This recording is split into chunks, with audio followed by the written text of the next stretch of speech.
Alors, c'est une affiche du Parti communiste français, éditée en 1951, qui montre les bases américaines dans le monde. Vous avez exercé votre esprit critique et constaté que c'était une affiche de propagande, donc elle avait pour but d'influencer notre opinion et pas d'établir une vérité.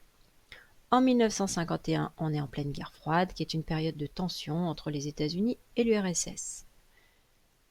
Ce contexte vous permet de prendre un peu de recul par rapport à l'auteur. Le Parti communiste n'est pas neutre dans ce contexte-là. Il est favorable à l'URSS et au bloc de l'Est. Qu'est-ce qu'on voit sur le document? Un planisphère, un titre au-dessus, voici les bases américaines dans le monde, des flèches qui pointent toutes vers l'URSS, qui semble complètement encerclée par les bases militaires américaines. La technique utilisée pour nous convaincre est la même que pour le document précédent. On nous interpelle en nous posant une question dont la réponse paraît évidente. Qui est l'agresseur? Qui menace?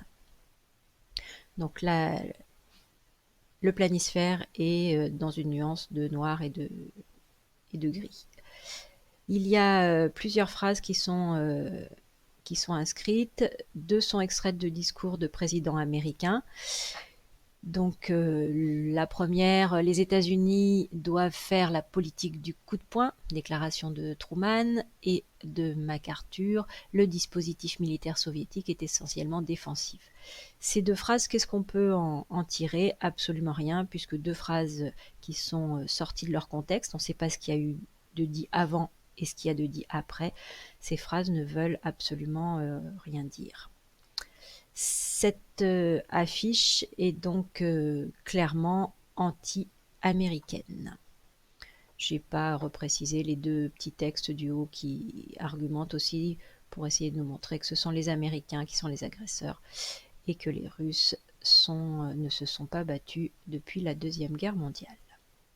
On nous rappelle quand même que c'est eux qui ont écrasé Hitler et qu'ils sont les plus forts. Voilà pour ce doc.